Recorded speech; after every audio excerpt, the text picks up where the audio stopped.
시청률 지상주의에 매몰된 잔혹한 서바이벌의 민낯. 공정성 논란부터 인권 침해 비판까지 대한민국을 트로트 열풍으로 몰아넣었던 현역가왕이 시즌3에 접어들며 전례 없는 위기에 직면했다.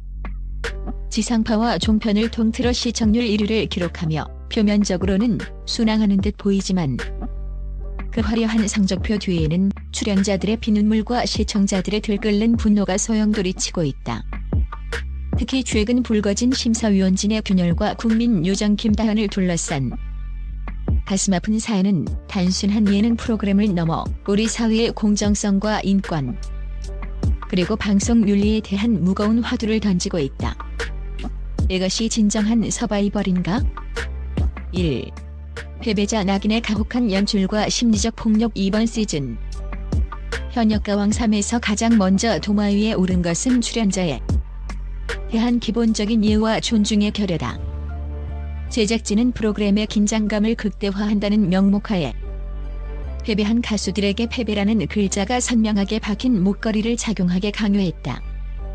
이는 단순한 소품을 넘어 출연자의 예술가적 자존심을 말살하는 현대판 낙인과도 같았다. 현장에서 이를 지켜본 방송 관계자들은 경악을 금치 못했다. 수십 년간 무대 위에서 오직 목소리 하나로 버텨온 현역 가수들에게 실패자라는 표식을 달게 하는 것은 명백한 정서적 학대라며 입을 모은다. 이러한 가학적인 연출은 시청자들에게 카타르시스가 아닌 불쾌감을 선사하고 있다.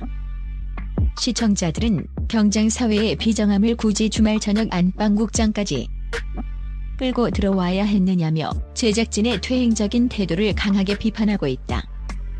이는 경쟁의 본질을 실력이 아닌 수치심으로 변질시킨 사례로 기록될 것이다. 1300대 300의 함정. 2. 시청자를 들러리로 만든 독점적 점수제의 폐해. 공정성 논란의 심장부에는 비상식적인 점수 비점 방식이 자리 잡고 있다. 현재 현역가왕 3의 시스템을 보면 소수의 연예인 심사위원단이 행사할 수 있는 점수는 무려 1300점인 반면 대한민국 전체를 대변하는 일반 관객 및 시청자들의 투표는 고작 300점에 불과하다. 이러한 규형적 구조는 시청자 투표의 존재 이유를 사실상 무력화시킨다. 아무리 대중이 열광하고 전국적인 지지를 받는 가수라 할지라도 마스터석에 앉은 몇몇 인물의 주관적인 기준이나 인맥 혹은 제작진의 의도에 따라 한순간에 탈락할 수 있는 구조다.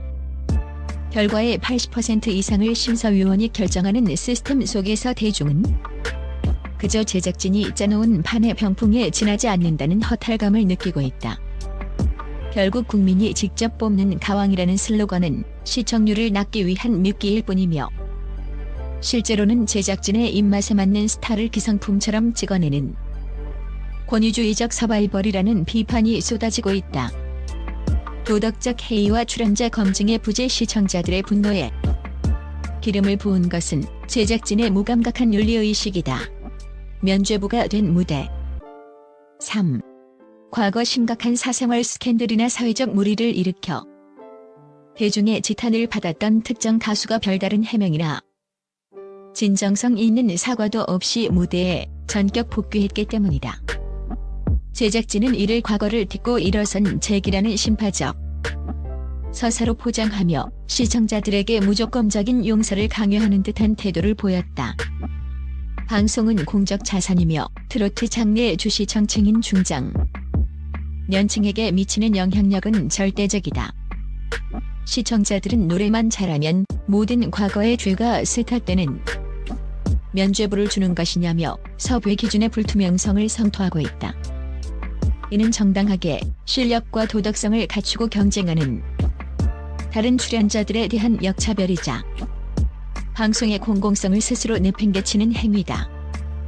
논란이 있는 인물을 화제성 몰이의 도구로 사용하는 방식은 결국 프로그램 전체의 브랜드 가치를 갉아먹는 독이 되고 있다. 심사위원 동생과 참가자 언니라는 비정한 드라마.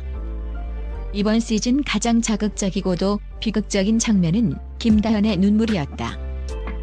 김다현의 오열. 4. 제작진은 김다현이 심사위원석에 앉아있는 상황에서 그녀의 친언니를 참가자로 무대에 세우는 충격적인 설정을 강행했다. 이는 전륜마저도 시청률을 위한 소재로 전락시킨 사례였다. 두 자매가 서로를 마주하며 오열하는 장면은 찰나에 화제성을 낳았을지 모르나 그 이면은 너무나 가혹했다. 가족이 가족을 심사하는 구조 자체가 공정성에 근간을 부리째 흔드는 것이라는 대중의 비판은 피할 수 없는 화살이었다. 김다현은 아직 보호받아야 할 어린 아티스트임에도 불구하고 언니의 생사여탈권을 쥐어야 하는 잔인한 심리적 압박에 내몰렸다. 그녀가 무대 위에서 쏟아낸 눈물은 감동의 눈물이 아니라 제작진의 무리한 기획이 낸 영혼의 상처였다. 시청자들은 이를 두고 제작진이 시청률을 위해서라면 전륜마저도 팔아치울 수 있음을 보여준 사례라며 분노하고 있다. 신동이라는 왕관의 무게. 5. 김다현의 가려진 고통과 차별의 기록 논란의 중심에 선 김다현의 삶을 깊이 들여다보면 대중의 화려한 박수 뒤에 숨겨진 서늘한 진실이 드러난다. 4세 때 판소리를 시작해 국악신동으로 이름을 알리고 트로트까지 평정한 그녀의 뒤에는 천재성보다 더 큰 고독한 사투가 있었다. 미성년자라는 이유로 밤 10시 이후 활동이 제한되어 생방송 무대에서 소외되거나 제대로 된 친구 관계를 맺을 새도 없이 달리는 차 안에서 잠을 자며 독학으로 중고교 과정을 마쳐야 했던 시간들. 어린 나이에 현역이라는 거대한 타이틀을 짊어진 그녀에게 방송가는 따뜻한 성장의 공간이 아닌 한 명의 소모품으로 대하는 차가운 비즈니스의 현장이었다. 영상은 그녀가 겪어온 이러한 보이지 않는 제약과 차별을 심도 있게 조명하며 우리가 소비하는 천재 아이돌의 이미지가 얼마나 많은 개인의 희생과 고통 위에 세워졌는지를 역설적으로 고발한다. 결론 가왕의 품격은 사라지고 탐욕만 남은 무대. 현역과 왕삼은 현재 중대한 생존의 갈림길에 서 있다.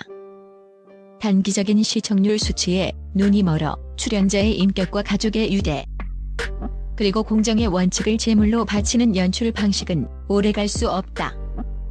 심사위원들의 잇따른 하차와 출연 거부설은 이 프로그램의 시스템이 이미 회복 불가능한 수준의 균열을 겪고 있음을 보여주는 강력한 신호다. 김다현을 오열하게 만든 충격인물의 실체는 사실 멀리 있지 않다. 그것은 시청률을 위해서라면 출연자의 눈물을 수익으로 환산하는 제작진의 비정한 탐욕이자 그 탐욕을 묵인하는 방송 환경 그 자체다. 시청자들은 이제 더 이상 연출된 슬픔과 억지스러운 경쟁에 박수를 보내지 않는다.